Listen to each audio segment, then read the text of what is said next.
Вот я дружу коренными немцами. Это люди с бывшей ФРГ, настоящие немцы. И у них в культуре сдержанность во всем. И сдержанность даже в виде. Например, я восточная женщина, я хорошо готовлю. И своей готовкой я их не удивила. Конечно, спасибо есть от них, но им вот это непонятно, зачем столько драгоценного времени тратить на такую ерунду еда. У них еда это второстепенно, а у нас вот для меня это же главное.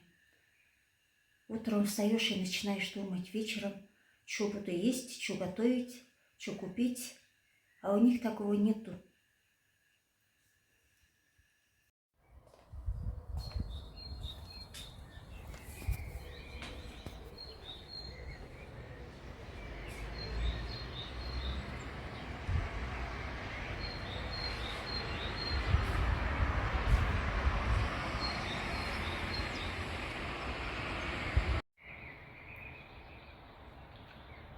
Құштардың сайрағанын ұққаны шықтым. Бүгін паркқа барам. Пятницадан баштап немістердің церковный празднигі башталады. Орыстардың пасхасы сияқты. Орыстердің біздше айтқанда айты. Ертеңнен баштап барлық жабылады.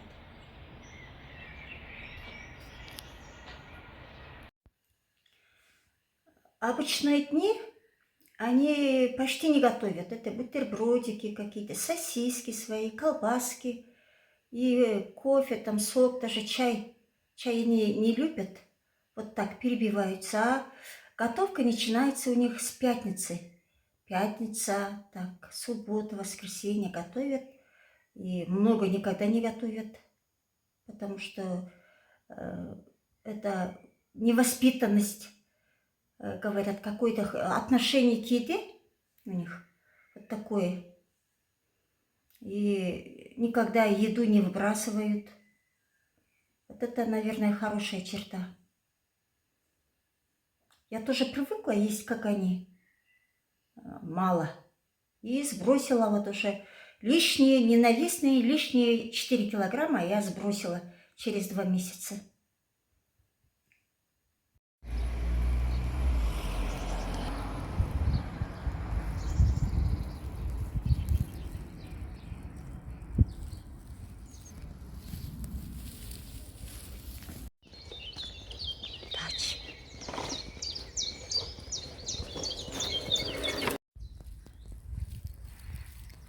Опять же Kleine Garten. Снимать запрещено же частные үйлерді, квартираларды.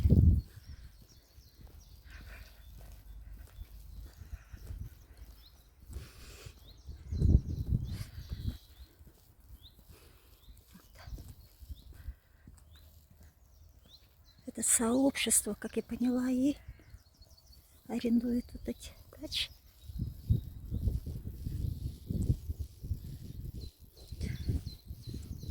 Уютненько, да? Вот. Жұмықтаудай.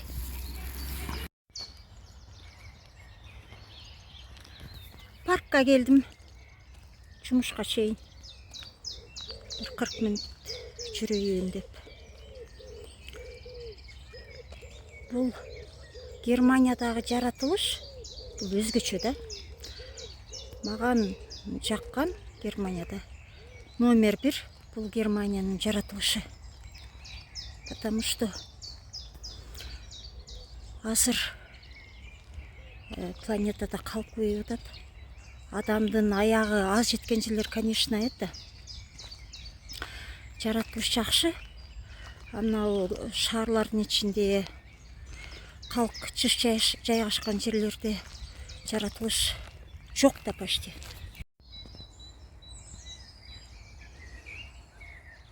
Құштар сайрап атады. Ұғылып атау. Парктың ішіне машина кіргізбейді. Велосипед менен келіп же. Бала чақа, ит, пешком жүріп, ошон бардығы демалып кетеді.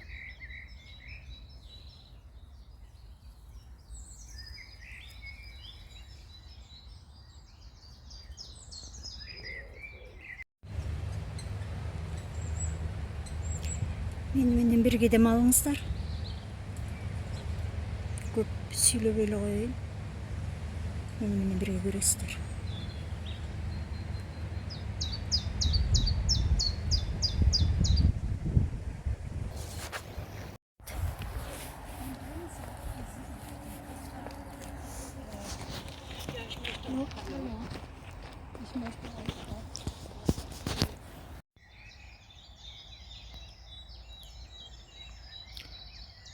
Қачпайды бұлар. Мынау қырғол бойлы пақтекпі білбедім. Қачпайды. Жүре береді үшін. Бұтқарылашып.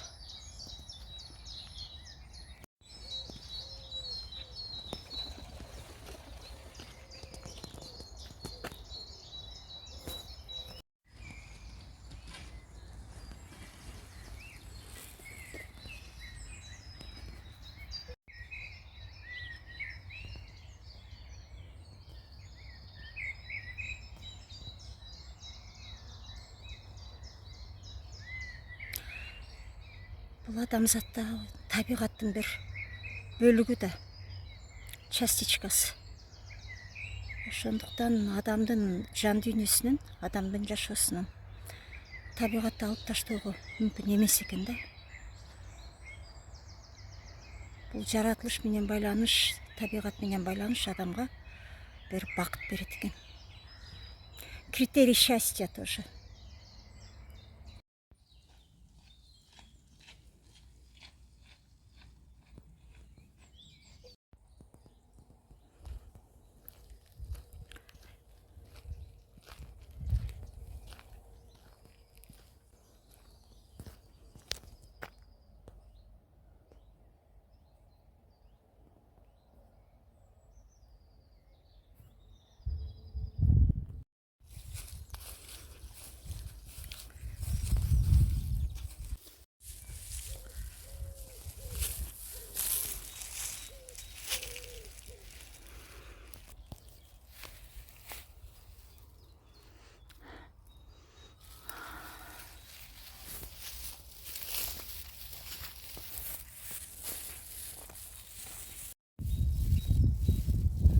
Мынандай лужайка бар екен.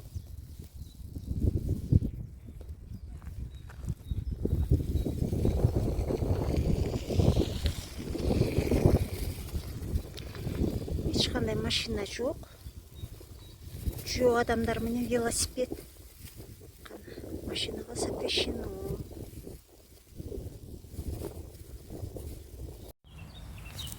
Мынандай ромашкалар өсет екен. Бізде ромашкалар бейік болыпты. Кішіне бейік мынандай ромашкаларды. Мен ушу Германиядан көріп отам.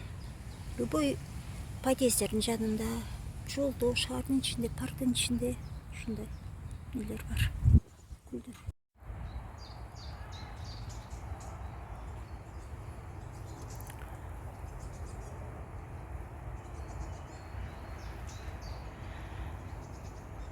Кайсыл чымчык сайрап атат көрөйүн десем, көрө албай атам.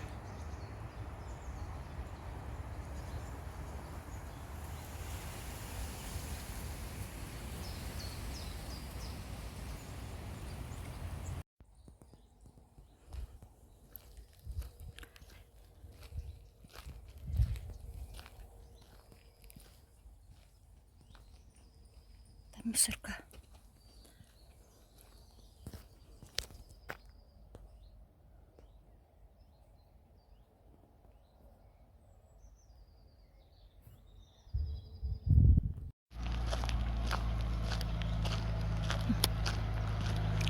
мусорды тазалап жүреді парктың ішінде.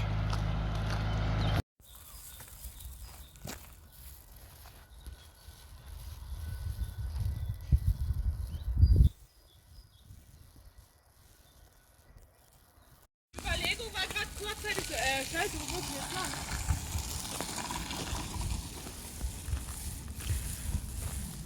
Так, семейный отдых.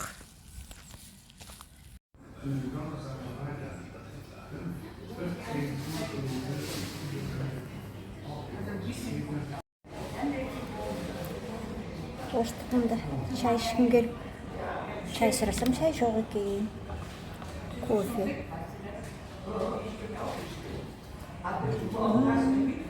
2 евро 30 цент кофелер.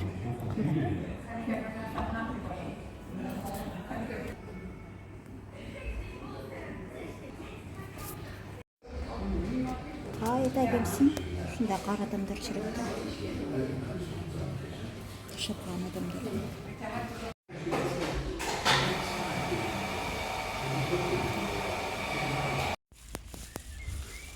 Қыздар, мына парктың ішінде асфальт жоқ. Плитка төшелген емес. Шымшықтарын сайрағаны, құштарын сайрағаны болып отау. Күнде келем ғой мына паркқа.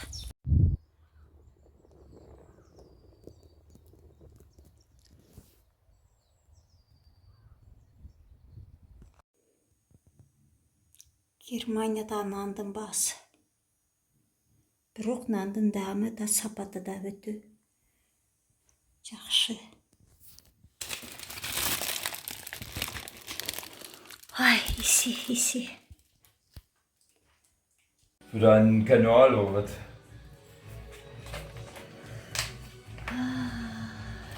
Schatz.